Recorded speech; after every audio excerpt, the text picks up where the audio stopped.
Welcome to the Work, Wealth, and Travel podcast. I'm your host, Nicole, and this podcast is your guide to start creating a lifestyle by design. From entrepreneurship, money and finance, taxes and residencies, and everything in between, this show highlights the nuances of a true global citizen lifestyle. Let's dive in.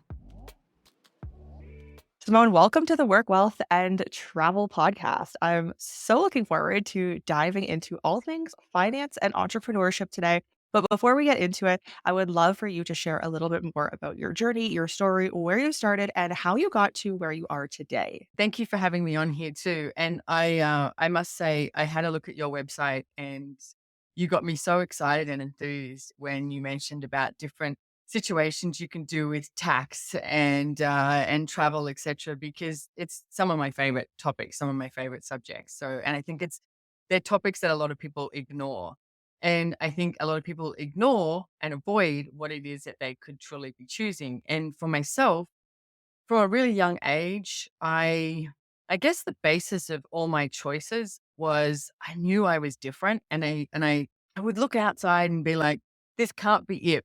Like the trauma and drama that people were choosing, or at 14 years of age, they're like, what do you want to do when you leave school? And I'm like, I have no idea what I want to do when I leave school. And when they did keep asking me that question, so I looked at it and I went, okay, there's two things. One, I want to travel the world. Two, I want to own my own business. And then people used to go, oh, well, what business are you going to own? And I was like, I don't know yet. I know I would like to own my own business, because for me, having a business was a way that you could create anything you desired in the world. You could change the world. You could invite people to a different possibility, all of that and more. And so business for me is very malleable. I think you need to be able to change it up all the time and have a level of like vulnerability with it. And does it match what it is you'd like to be in the world, see in the world? So that's pretty much how I started. And I think I sort of had those points of view so everyone would just shut up and leave me alone for a little bit so I could, figure out, oh, I don't know what this is going to look like.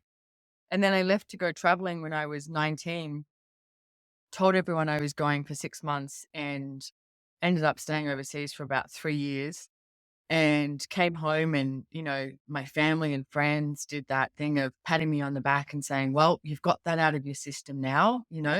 And I was like, are you kidding me? This is just the beginning. I've just started discovering the world. And so for me, I was like, okay, what can I create where I could travel the world and I could still earn money? Because one of the things I had to do was live back with my parents, because I had no money by the time I came home.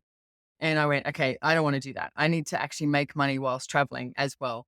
So I started exploring so many different industries, to the point, Nicole, where there were so many projections and judgments, verbally, and I'm going to say energetically as well, of I can't make up my mind. I can't settle down. I can't focus on one thing, all of that. And yeah, that was correct to a point. But what I was so grateful for myself was having the courage to just keep moving and keep choosing. I would, work in an industry, and then I was like, well, I'm done. I've learnt what I came here to learn, and then move on. Which I remember there was one guy in Australia, and he said to me, you do realize how bad your resume looks, right? And I was like, well, I'm bored. Like, I want to move on. And so I did. And it's made me, every single job I've had has made me who I am today. And I do have that sense. I have a lot of different information about a lot of different things. But definitely the two things that have driven me my whole life is I think there's so much more on this planet for us than what we are currently choosing. I wrote a whole piece on being vulnerable many, many years ago, and I had this awareness of like, what would it be like? What sort of planet could we be on if we were willing to be vulnerable with each other and with ourselves as well? What could we create here on the earth? Right. So that was a very key element to me. And then travel was a key element to me. So I actually did create a business called Good Vibes for You. And I worked in the music industry in Australia for a while. I did merchandise. I literally, from conversations I had with people all over the world traveling, I would write down these sayings or something that they would say that would inspire me. And so I ended up having this business that had all these sayings on t-shirts, on stickers, on magnets, on, everything. And then I did lots of festivals, expos, etc. And then I met Gary Douglas, who's the founder of Access Consciousness, at one of these expos and went and heard him talk. And I was like, oh my goodness, this guy's talking about everything I would like to create on the planet. I've got it in t-shirts and I want to grab people by the shoulders and say, don't you get it? There's something else. And he had these tools and these processes and this way of, I guess, pivoting and changing the trajectory of your life in any of the areas that you think is not working for you. Because most people think they have a problem with something. And my point of view is you don't have a problem. There's nothing to fix. What other possibilities are available? So then I started working with Access Consciousness. I'm keeping this as short as I can. Started working with Access Consciousness, and that was about 22 years ago. And I travel the world now with seminars, facilitating seminars, facilitating thousands of people, being a big growth in the business. When I came along, we were in 4 countries. Now, I think we're at about 100 and I think we're like 185 countries or something like that. So it's huge. So here I am today. Happy. I've gone through lots of different places with money, with business. I have stumbled and fallen and got back up and chosen something different and learned to laugh at some of the choices I've made. And yeah, here I am. So I have a few topics actually that I want to touch on with you, being the mindset aspect. Also Mhm. the being a female in business. It's very different being a female in the expectations and also being an entrepreneur and putting your business as a priority. But before we get into those topics, I want to read something that your agent sent me and I want to chat about what your business growth has looked like and maybe from the beginning, maybe I don't know where the best place to start, but I want to know what it really looked like for you to build that up from nothing. So she sent this over to me and I thought that it was very interesting. She said you were $187,000 in debt when you realized that you needed to make a big change. With the help of the tools featured in your book, Getting Out of Debt Joyfully, you successfully got out of debt within 2 years. Today, you're a multimillionaire with diverse business portfolio ranging from co-owning a castle in Italy. That's wild. I love this. An eco resort in Costa Rica, several Australian antique stores, and a fitness franchise. So, what a wild journey. Please explain to me what that business trajectory and business growth has looked like for you starting from zero to amassing what you have today, which is amazing. It's really interesting. Every time anyone reads and or comments, I hear it from this different angle because when you're living it and choosing it, you're just living it and choosing it. You're like, that's my normal life. But if you'd said to me, you're going to be owning a castle in Italy 10 years ago, I would have been like, no, I'm not. Or this resort in Costa Rica, etc. So, look, every single one of those businesses and those possibilities has literally just shown up. Like, I haven't gone, I am now going to find something that I can invest in the fitness industry, or I'm going to find a castle. There was a good friend of mine, Gary Douglas, who's the founder of Access. He actually made this comment one day and said, "I'd love to own a castle in Italy." So from that, an Italian facilitator that we knew went, "Hey, I found out they had this castle in a place called Casa Borgoni. No one's lived in it for 40 years. It's really run down. Do you want to check it out?" So he did, and we did. And then there's about 8 of us that are part owners of it. And so we did it up, and now it's this beautiful boutique hotel that is, you just can't even describe the sense of space that you have there when you're there. So it just sort of showed up. Same thing as in Costa Rica. We do these big events every year, and every year we were going to Costa Rica and we were paying other resorts, and we were sort of starting to explode in these resorts. Like it was, how many people can we fit in a room, to have this here, standing room only. So we started talking about what if we created our own. So it's actually not 100% finished, but it's open. Like we've opened a lot of it. We're still working on. We're literally going to have. I think it's going to be the biggest venue in Costa Rica, if not all of those surrounding, countries. So it's absolutely fabulous, and we have all our amazing horses there and everything too. So, but they showed up. But I will give you one example of a tool that I used because when I say it showed up, people get sort of annoyed. But if you honestly, if you start to listen to the whispers, then you'll know. Like something will go and you'll be like, what's that? What's that? But to me, it's not going to a conclusion of how you create your life, your business. It's being open to, the possibilities, because there's possibilities everywhere. But we keep walking through life thinking that we need to, work it out, choose based on the result that we think is going to be the best for us. Well, what if we didn't? What if we actually practice these random choices of being out of control? And I don't mean out of control like dancing on tabletops. I mean out of control of stop trying to think that you are the only one that can do your business that way. Start receiving from others, receiving the ideas, receiving the possibilities, and all of that. And so, one of the things I used to do is with Access, the business, I was living part time in California and part time in Australia. And I noticed when I was in Australia, I could wake up and I could have the sense of how the business was in Australia and, say, New Zealand. When I was in California, I could wake up and I could have the sense of how the business was in the US and Canada. They were the 4 countries we were in. I was like, why is it that I can't have that same sense when I'm in Australia, and vice versa? So I remember asking Gary about it, and he said, you need to literally expand your awareness over the whole entire planet. So I used to, like those kids' globes or any globe that you have and you swirl around, like that image. I used to lie in bed and I would picture the globe. And here's where all my jobs come into action. One of the jobs I had was working in the travel industry. So, and we had to, know the world map without it being marked out and be able to mark it out ourselves. So, like, that's a classic example of one of the jobs I had contributed to me just having this perspective of the entirety of the planet without having to go, where's Iceland? Where's Uruguay? I knew it. So I would lie in bed and I would literally just grab like the energy I knew was possible of what we could create here on the planet and pull it like around the whole entire globe. And then I'd ask a question: where is my energy required today? It's like, who can I talk to? What could show up today? And I'd start to listen to those whispers. And the interesting thing is, if you had a plan and you went, okay, where is the next places that we will go? It wouldn't have showed up the way it showed up. One of the next countries we went to was Korea.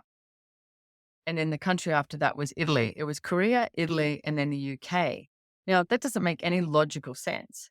But we had so many expats who, had friends who were in Canada or Australia, and they were, getting some of the body work, the bars that we do, or learning about access consciousness. And so they were expats in Korea and were like, we want to know more.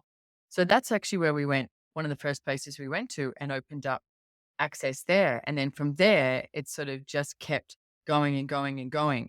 So I'm not opposed to having some sort of structure, or people have budgets and things like that. But you got to be able to change it. And for me, what works way better is if you have a system in place that's malleable.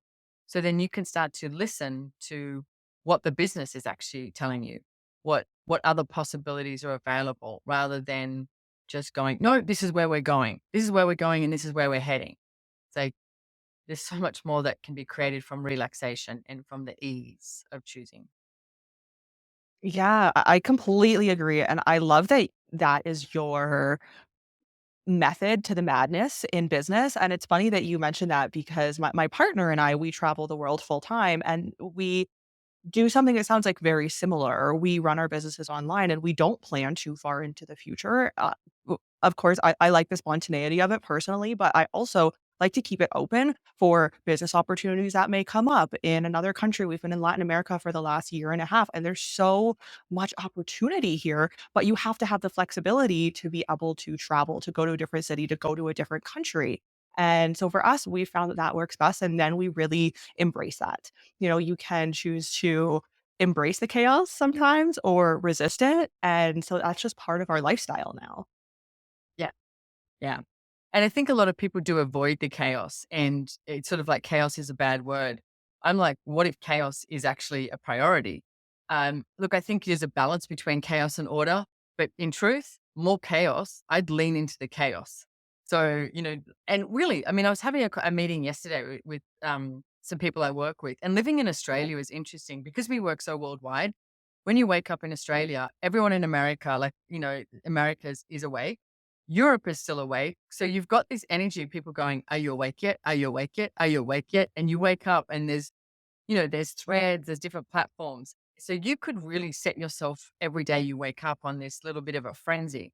So I was saying yesterday, look, let's look at everything and what do we actually require? Like I'm big for 20-minute meetings, and let's get things done like that. And also, what if we all really practice that waking up and asking that question, where is my energy required today? Because your energy doesn't need to be, I've got to answer every single WhatsApp, Telegram, Skype, etc. That would drive me crazy. It's like, no, you have such a greater awareness than that. And if you function from that, that's the chaos. The order is, oh, I've got to answer everything before I can actually choose. No. I mean, I'm a big believer too, Nicole, in living your life. Enjoy it. If you don't enjoy what you're doing, what are you doing it? Exactly. Yep. Could not agree more. So, okay. So I want to talk to you. And so personally, from my side of things, I'm a very type A person. Anybody who knows me will know that, but I've been getting more into spirituality lately, which has been a very interesting journey for me.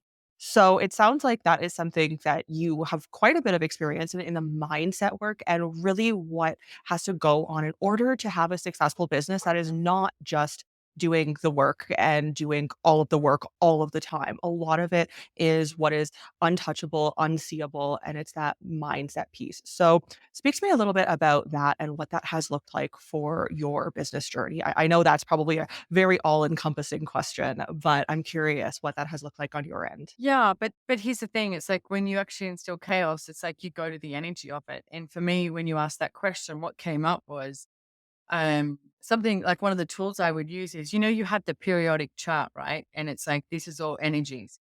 And science maps out what different energies are.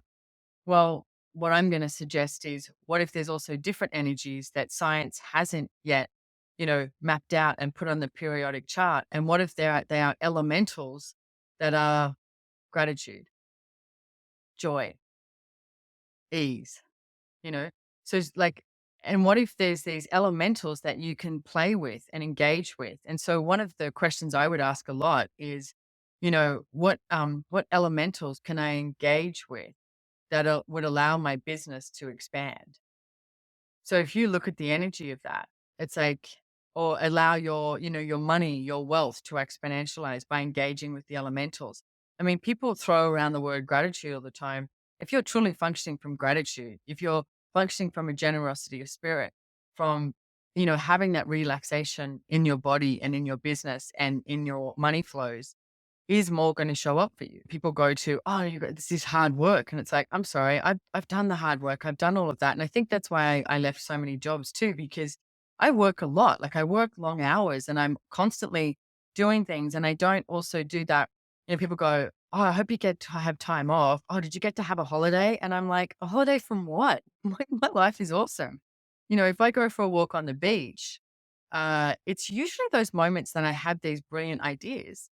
So I will take my phone and I will leave myself little voice notes or write a message or do something because I'll be like, this. I mean, everyone I work with, the big joke is because I always go, I was just in the shower because I'm an ideas girl in the shower. I will come out with ideas all the time.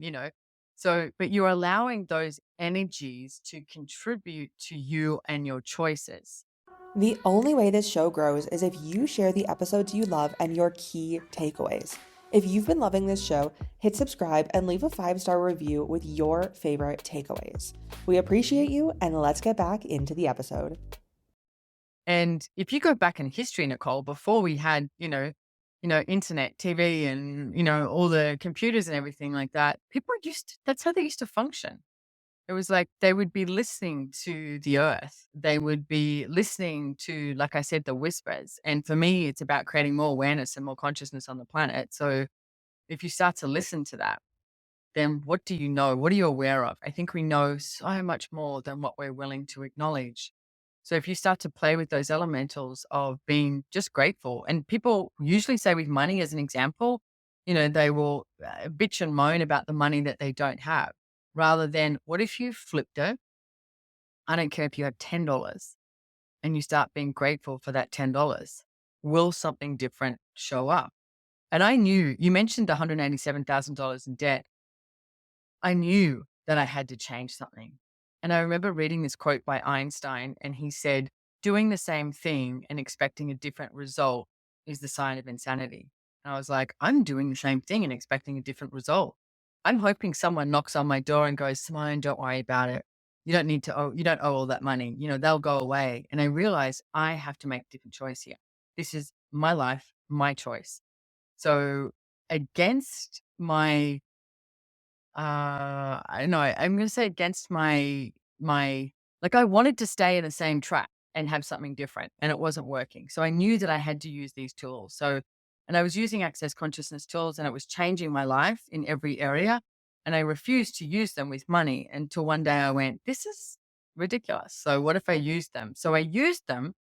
And didn't say I enjoyed using those tools to begin with, but I literally set myself a reminder for 3 months, and I thought, if I start to use these, access consciousness money tools for 3 months and see what changes. And at the end of 3 months, I sat down in my office and I looked at everything, and there was one key piece that I realized was I didn't have a whole lot of money, but the point of view around money had changed. My judgment, my um, desperateness for money had changed because I was one of those people who was really good at going, rent's due on Friday, and it's Thursday. And I'm like, how am I going to get that? Like I could always pull money up, at the last minute.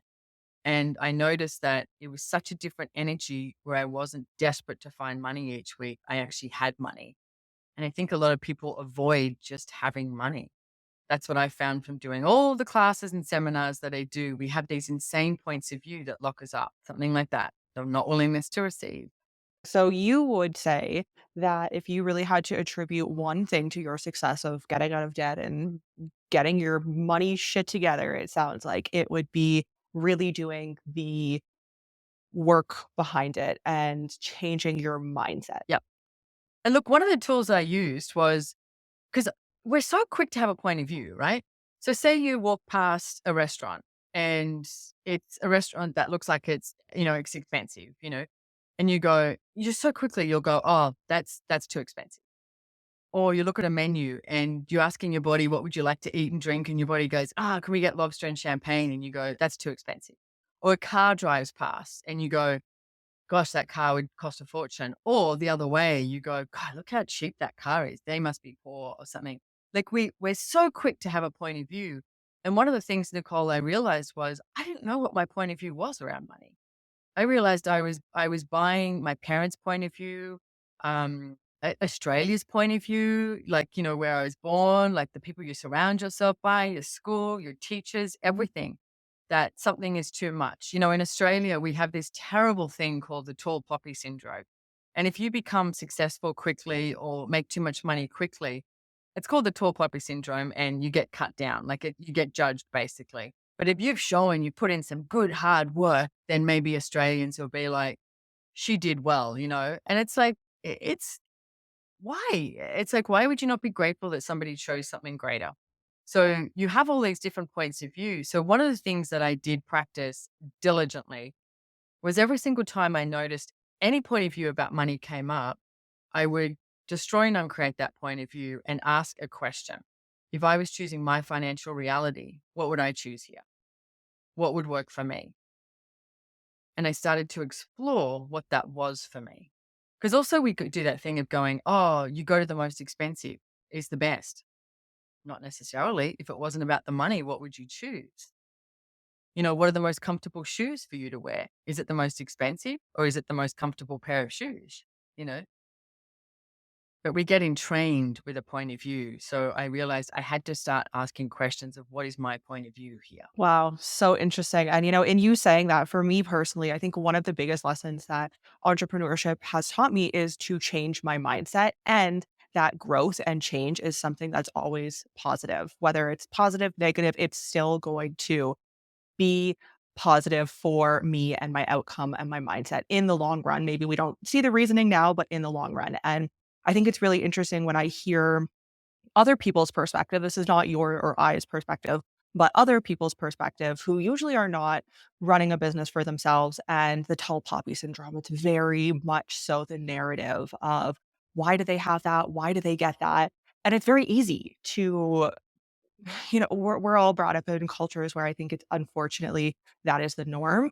But I have found when you start working for yourself and you start wanting to build something for yourself, I appreciate those. I don't care if they're millionaires, billionaires, more than billionaire, like I appreciate the work that has gone into it and they deserve that. And I actually had a very interesting quote from a past podcast guest that always stuck out with me. And he said, billionaires, because he had a few billionaire friends, and he said, billionaires, they put in the work and they put in the time. Do you think that they like getting divorced?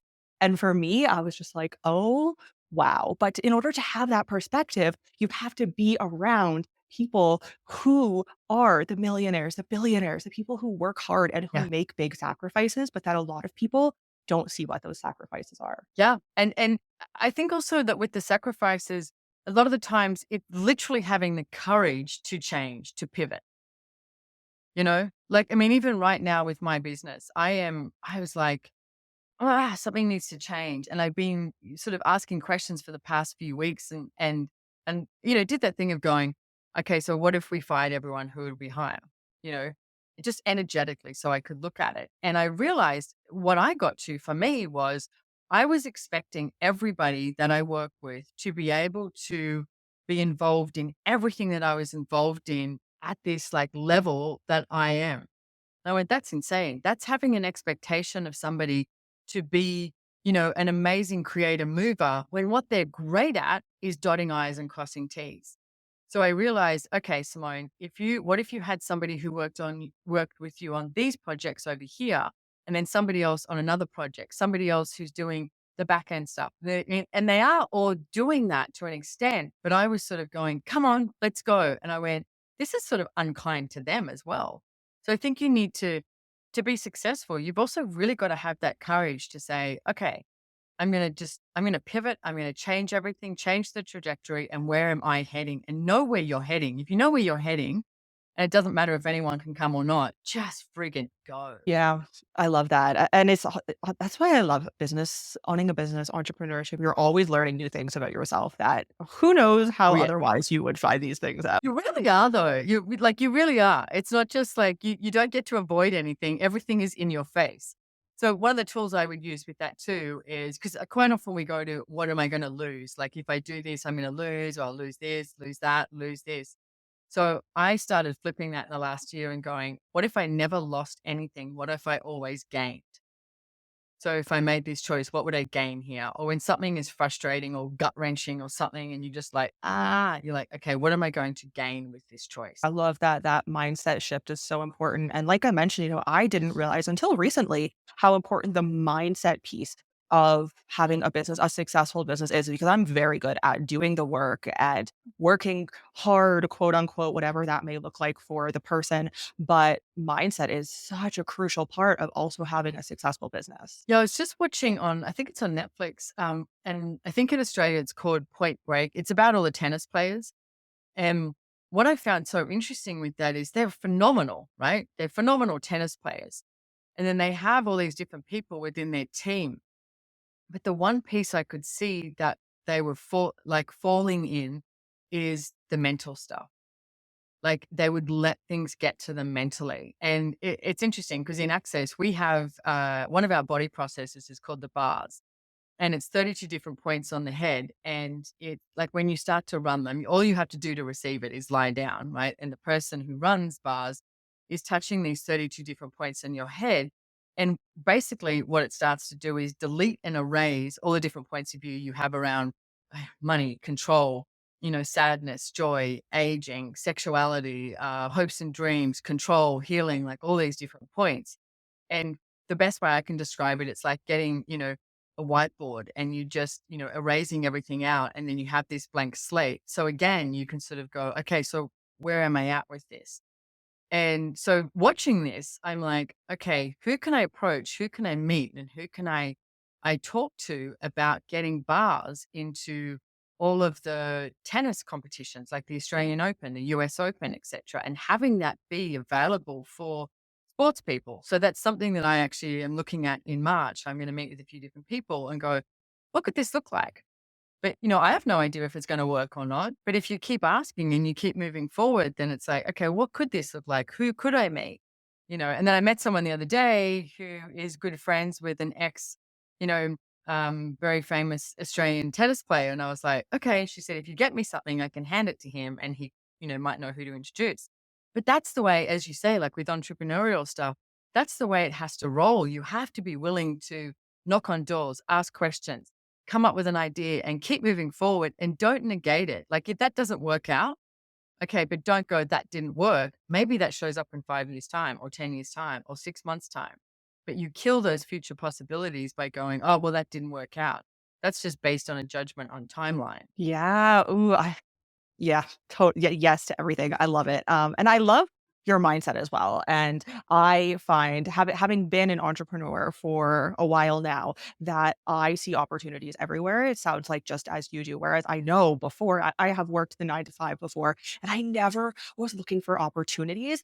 But, Mm. a great example is so my partner is an influencer and he was trying to find some agencies here in Latin America to work with. And he just couldn't. And nothing reliable, nothing reputable, nothing that had good customer service and would answer their emails and DMs. And I was like, there's a business here. Whereas normally I would have been like, oh, that's too bad. I guess it's not going to work out for you. But Yeah, that yeah. is now a business where you can have good customer service and the things that the basics, unfortunately. Once you actually start just talking to people and making connections and looking at in your daily life, they're everywhere. And then sometimes, I really have to stay in my lane. I could have a million different businesses, but it's really what am I passionate and what do I want to spend my time on and what do I want to grow? I've got a really strong thing this year that I wanted to have a look at is if you look at history and before 1970s, we didn't rely on government. We relied on businesses. We relied on each other. Okay.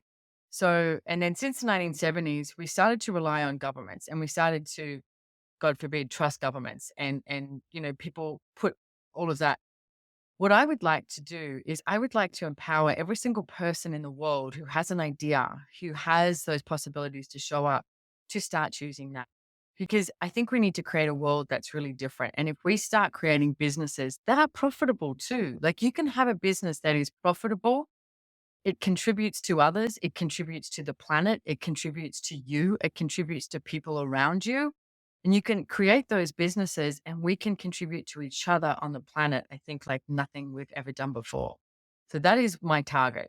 I love that. What a great mission. And it sounds like with everything you're doing, you're very much so on the way, but I would love to stay connected. And I love everything about that mission to help you and build something along that journey. Um, so yeah, thank you for sharing that. So I think now the last topic that I really want to touch on is being a female entrepreneur. And because even for myself, it's very interesting, I guess. It's kind of like, how do I put this? You know exactly what I'm talking about, but it's, how do you put it in words of being a female, having other societal expectations, and also running a business. And what I do, there's my field's very, very male dominated. I'm sure you've been in field and rooms where it's the same. And I'm just curious what that journey has looked like for you and how you have pivoted and adjusted, or if not, if that is something that you have found that it's really been beneficial to just embrace that completely. Yeah, I think I have a weird point of view here. Those quite a few years ago, it was International Women's Day, and a male friend of mine who's a colleague that I work with, and he sent me this really beautiful email, and he said, "Simone, I can't think of anyone better to acknowledge on International Women's Day than you, and everything that you have created as a woman." And da, da. And it was this really beautiful email, but I remember reading it, going, "What?" Because I was like, I had never looked at myself as a woman in business. I looked at myself as a person in business, as this, as this being in business.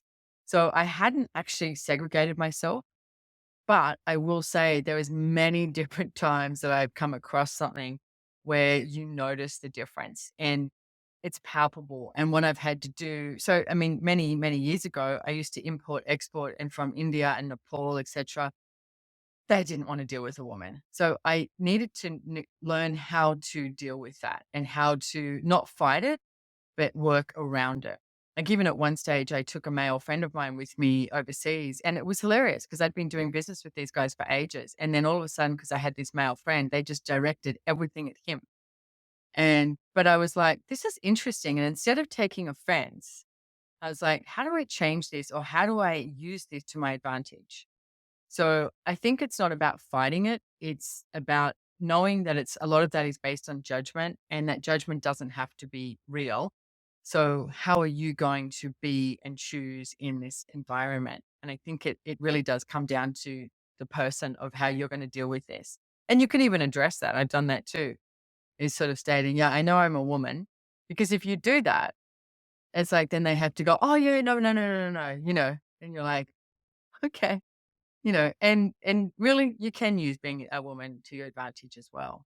So I think it's just sort of not fighting it and playing with that energy a little bit. I'm curious, in that specific situation in India and Nepal, how did you turn that to your advantage? Well, I was the one with the money, and I actually pointed that out as well, because it's like, hey guys, and well, it's a bit of a different. There's so many different scenarios in that because of the way they do business. Because a lot of the times they won't, like, if I say I want this, I was designing clothing at that point.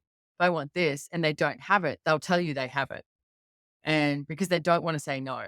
And I learned that. I was like, but you can't send me all these purple and yellow pants when I asked for blue, like, So I learned how to deal with that. So I would do things like go, okay, can you show me the material we're going to use? Okay, can you show me that you have this or whatever? Or can you blah blah blah. So I would go a little bit further into it because I knew that they were just trying to quote unquote please me or like dismiss me. So instead of fighting it, I'd ask another question or sort of, walk go, can we go visit? Can we go to the factory? Can we do this? Can we do that? Just so I could have the information myself and choose based on that. And I met some really fabulous, fabulous people along the way and created so many great relationships as well. And you know what? I think that's such a key element of creating a business and the whole entrepreneurship, identity that goes with it is the fabulous relationships that you do meet upon the way and how you grow from that. Couldn't agree more. Well, thank you for sharing all of that. This has been a very interesting conversation. So, where can people find you and your book online? You can go to my website. I think I have a very unique name. It's Simone Milasas, Milasas. And so it's SimoneMilasas.com. My Instagram, my Facebook, everything is all under my name. Haven't met another Simone Milasas yet. So I have a good name for Google. And Getting Out of Debt Joyfully, Joy of Business, and third book I wrote, Relationship, Are You Sure You Want One? They are all on Amazon or any, wherever you buy books online, etc. And accessconsciousness.com. Go check that out as well. You've just listened to the Work, Wealth, and Travel podcast. If anything from this episode resonated with you, I would appreciate if you share this podcast on your socials. And of course, be sure to tag me. And don't forget to leave a review on your favorite podcast platform. Thank you for joining me on this global citizen journey, and I'll see you in the next episode.